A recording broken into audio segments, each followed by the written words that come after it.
One of the emerging insights of COVID-19 is the inverse correlation between vitamin D and outcomes of COVID-19. The higher the vitamin D level, the lower the better the outcome. The lower the vitamin D, the worse the outcome. Human metabolism and physiology are intimately tied to harnessing full spectrum sunlight for robust health. We've been optimizing vitamin D as a key OFM protocol for over a decade, and our athletes can feel the difference it makes in their health and performance. Hi there. With the summer upon us, I'd like to talk about vitamin D, the sunshine vitamin. And one of the emerging insights of COVID-19 is the inverse correlation between vitamin D and outcomes of COVID-19. The higher the vitamin D level, the lower the better the outcome. The lower the vitamin D, the worse the outcome. This airtight inverse relationship also extends to other coronaviruses, including the common cold, influenza viruses, depression, heart disease, and so much more. Now, this is old news to us. We've been optimizing vitamin D as a key OFM protocol for over a decade, and our athletes can feel the difference it makes in their health and performance.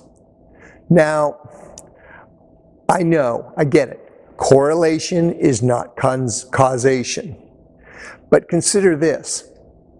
With this COVID-19 wake-up call in perfect alignment with other disease states that also have this same inverse correlation with vitamin D levels, are you going to wait for the data? Take this graph, for example. It is surveying outcomes for deficient and bottom of the medical reference range for vitamin D. Now, in my opinion, the bottom of the reference range is not only suboptimal for athletes, it is deficient. So, with athletes we work with, I've observed that anything below 50 nanograms per milliliter is deficient for an athlete.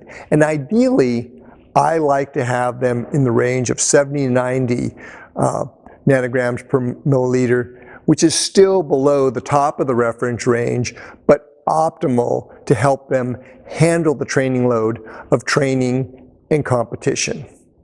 Now, there's also another science available which clearly yields the scientific basis for vitamin D optimization: evolution. When you look through the lens of evolution, things make sense. Let's have a look. We are children of the sun. From our relatively hairless bodies, me sort of an exception, to our sweat glands, I'm not an exception there, human metabolism and physiology are intimately tied to harnessing full spectrum sunlight for robust health. Whether it is the warmth and pleasure we get from sunlight, or the disinfecting properties of UV light on our skin, hair, and nails, or the vitamin D producing properties of the sun's UVB rays, or the alignment of the sun's rising and setting to produce a circadian rhythm. To get plenty but not too much melatonin, all of these are coded into our DNA. Now, our ancestors migrated from equatorial Africa across the globe, and evolution's natural selection process conferred both long and short-term skin pigmentation and tone based upon daily and seasonal sun exposure. And as we migrated from the equator, where sunlight is a constant, our skin color lightens to harvest more UVB as its availability becomes more seasonal and limited to a few months of summer in the far north. And here's another Peter thought for all you females to ponder. Now, as I say, from a biological perspective, females are designed to eat and save for two. This is no different with harvesting the sun and storing vitamin D.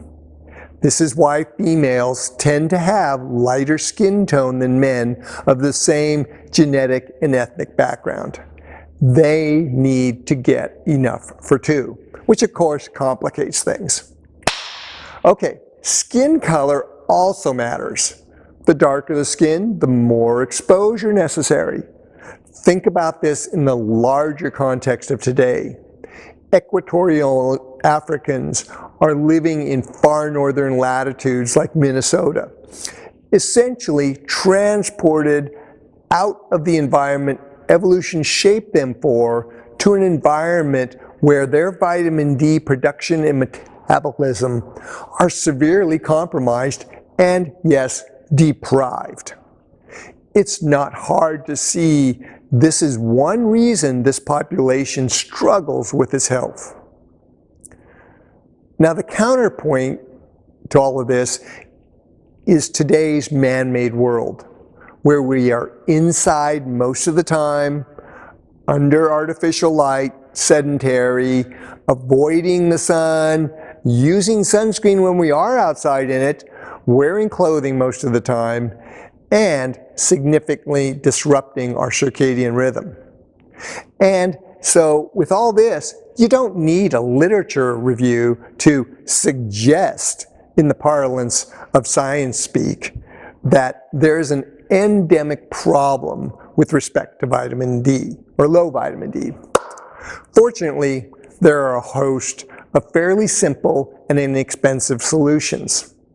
And since most of you who are viewing this today reside in northern latitudes, we are in those months of peak sunlight. So the simple, easy, and no-cost solutions here are, first, get outside and expose as much of your skin as possible to full spectrum sunlight for 10 to 20 minutes once or twice a day, preferably around midday. Now, this can result in a 10,000 to 20,000 IU dose of vitamin D based on a variety of factors. Number two is entrain your circadian rhythm to sunrise and sunset, including strategies for reducing non-native blue light and other light waves after sunset. Candles, low light, they're great. And three, be active and sweat when you are out in the sun. Your skin cells need exercise just as much as your muscle cells. Working your sweat glands and skin in conjunction with sunlight exposure are some of the best ways to produce vitamin D and maintain healthy, vibrant, and young skin. Now, if you can't do this in a way that mimics our evolutionary heritage, here's some information to help guide your individualized needs. Now, one, if you burn really easily or suspect your vitamin D is low, get a 25-hydroxy vitamin D test. If you use LabCorp's test number 081950. Now, two, considering your level of fat adaptation. Vitamin D and cell integrity are lipid-dependent metabolic functions. So if you're burning a lot of glucose, you could be impairing critical pathways necessary for functional vitamin D metabolism, whether through sunlight, diet, or supplementation. And three, optimal vitamin D3 supplementation is just not as simple as popping a bunch of vitamin D3 capsules. There are your own individual metabolic factors and key cofactors like vitamin A and K2, which I recommend you get through liver capsules, and magnesium. The mineral magnesium is critical for vitamin D metabolism. And these need to be optimized so that you can enjoy the benefits of the sunshine vitamin. So enjoy your summer by taking full advantage of being out in the sun and active. Training to optimize your performance by optimizing fat metabolism not only makes you a better athlete, but a much healthier and robust one. We've helped hundreds of athletes of all ages and abilities attain a level of health they did not realize was possible. Some are profiled on our Heroes page. Check it out. Bottom line, with OFM, optimal performance yields optimal health. This is the best disease prevention strategy, and vitamin D is part of that. I'll be back in the fall with another specific installment on how to manage your vitamin D during the winter months before COVID, influenza, and the common cold start to recirculate. In the meantime, if you want any individualized guidance on how to optimize your vitamin D, or anything else for that matter, we're here to help. Thanks very much for watching.